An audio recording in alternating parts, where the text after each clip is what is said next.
Tahani says they should basically have all their own funerals. Kind of a weird way to say, let's all go around and say nice things about each other. Regardless, it turns out really sweet and touching. The part that I really enjoyed was that they felt the need to grab frozen/asleep Chidi so that he could be part of the festivities. They kind of weekend at Bernie him.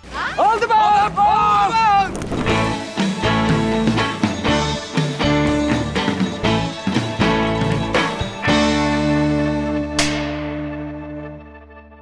Welcome back to another episode of The Rank. I'm John, and today we're going to be ranking the next episode of The Good Place. Now, for those of you who are new to the show, it goes like this. We do the potent notables first, which are just a couple interesting facts or tidbits that we found out about the episode or series. Then we go into the episode overview, which is me talking about everything that happened in the episode. And then I do the namesake of the show, The Rank, where I rank the episode in 5 categories on a scale of 1 to 5. 1 being the worst, 5 being the best, all to figure out what is the best sitcom of all time. But without further ado, let's dive in here to the 8th episode of the 4th season of The Good Place, titled The Funeral to End All Funerals. Written by Josh Siegel and Dylan Morgan and directed by Kristen Bell. Kristen Bell's directorial debut for The Good Place, so that's kind of fun. All right, now, just so you know, there are spoilers ahead. Spoiler alert, but let's dive in, starting with the potent notables. Potent notables. When Janet tells Tahani about her funeral on Earth, she says, Moby spoke first. He claimed that the two of you, and then Tahani cuts her off disgustedly. According to the show's podcast, this is a reference to an incident from May 2019 in which musician Moby claimed in his autobiography that he once had a secret romantic relationship with actress Natalie Portman, a claim Portman denies. Jokes were made throughout the series about Chidi's surprisingly athletic physique, but an explanation is finally provided while Team Cockroach is picking Chidi up and bringing him to their funerals. Chidi began exercising as a teenager after someone told him it could alleviate anxiety, and according to Eleanor, he just started doing push-ups and basically never stopped. It's a fun little bit. All right, so there we go. Those are the potent notables. Let's go to the episode overview. Well, the experiment has ended, and in a cruel twist of fate, the humans aren't allowed to see the numbers or even be a part of the proceedings. So Eleanor, Tahani, and Jason just hang out in the empty neighborhood. Janet stays as well. I don't remember them saying that she wasn't allowed, but whatever. She stays with the humans. They're not even allowed to wake up Chidi because none of the participants can be awakened until after the judge's ruling. They're all feeling a little circumspect, and who can blame them, really? Janet starts telling them about their funerals, but Tahani doesn't want to hear anymore when she finds out that Moby spoke first, but it does give her an idea. Tahani says they should basically have all their own funerals. Kind of a weird way to say, let's all go around and say nice things about each other. Regardless, it turns out really sweet and touching. The part that I really enjoyed was that they felt the need to grab frozen/asleep Chidi so that he could be part of the festivities. They kind of weekend at Bernie him. All the boat!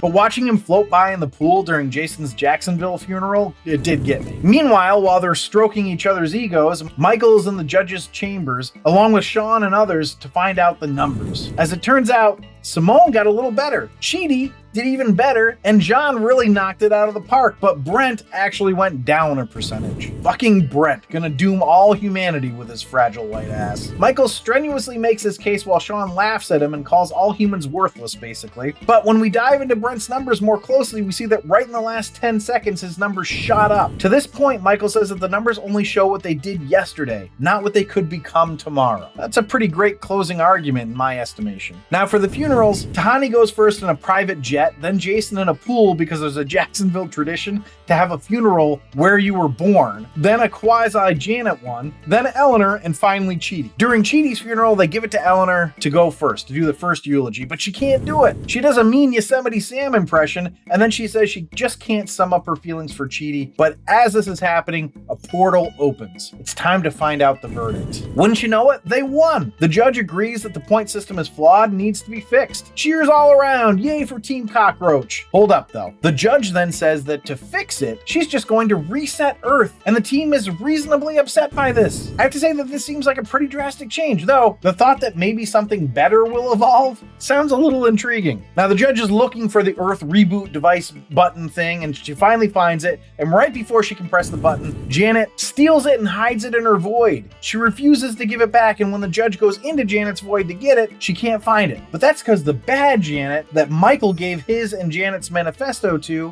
has it. This was a fun development. I mean, I suppose we knew she was going to come around after the Chip Driver episode, but I didn't necessarily know it would be like this. But it's not just her that comes around. A whole bunch of other Janets, including neutral and disco Janets, Disco Janet cracked me up, by the way, are on Team Human now. Well, the judge is undeterred. She's going to go through each Janet's void individually and marbleize them as she goes until she finds her clicker device thing. This means that Team Cockroach has to come up with a plan, and the plan they come up with is to wake up Chidi to save the world. Wake him up, give him his memory backs, and have him come up with an equitable system to judge human lives. I like that they just try to tackle the simple concepts on this show. Anyway, that's the cliffhanger they leave us on, so let's find out how it ranked.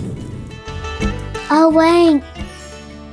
So the rank is where I rank the episode based on 5 categories: story, acting, dialogue, episode coherence, and character relatability. I rank it on a scale of 1 to 5, 1 being the worst, 5 being the best, all to find out what is the best sitcom of all time. Now, for each one of these episode rankings, I do have a laugh counter. 1 point per laugh out loud gets added to the score, but before I dive into the rankings, I just want to say if you're enjoying this episode, please leave a like down below. It really does help me out. But without further ado, let's go to the first category, which is story. I gave story a 3. There's not much of a story here. It's basically just waiting for a ruling from the judge. It doesn't really have a cohesive arc to it. It's really just a bastion between 2 other stories, the episode before and the episode after, and a continuation of the series story. So considering that the series story is awesome, I'm gonna go in between out of 3. Next category is acting, which I give a 5. Great stuff. Special kudos to Darcy Carden. I imagine that took a long time for her to be in all those different outfits, and then she had to essentially make you believe she was all these different Janets through body language alone. Really impressive. Everyone else was great as well. So let's go to dialogue, which I gave a 4. When I was writing this ranking up at first, I was doing it before I checked the laugh counter, and after I did, I had to change it because I thought it was going to come out with a lower tally. Now, I don't want to give it away just yet, but I was wrong, so clearly it was funny. However, this was an episode that was definitely a go-between episode. Also, if I was feeling like it wouldn't be that many laugh tallies, then I feel like I can't give it a top score either. Anyway, the episode just basically furthered the overall plot of the show and tried to bridge the gap. So let's go to episode coherence, which I gave a 5. I always struggle a little bit with the only this person can save the humanity stuff, but in this case, I'm giving them a break because of everyone available to them. Chidi does feel like the best person for the task. Everything felt right here. All the characters felt well done, and I really enjoyed that Bad Janet came around. That was fun. So let's go to character relatability, which I gave a 5. Boy, was this episode up and down with emotions. There were the funerals that were all pretty touching, funny also, but touching. Then there was the joy of winning the case. Then there was the immediate depression of finding out that the judge was planning on rebooting Earth. Through all of it,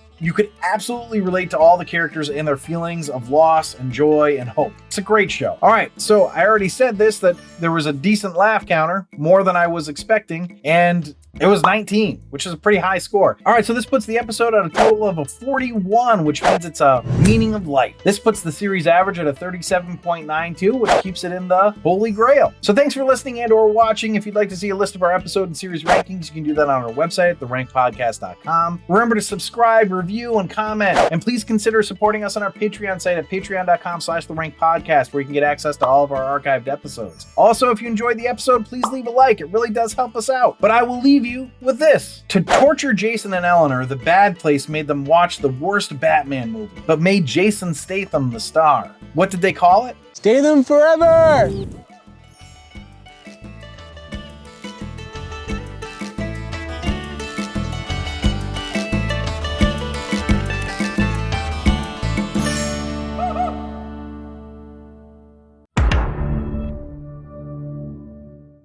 For those of you that are new to the show, wait, how do I want to say this? Cut! For those of you who are new to the show, I could have said that better.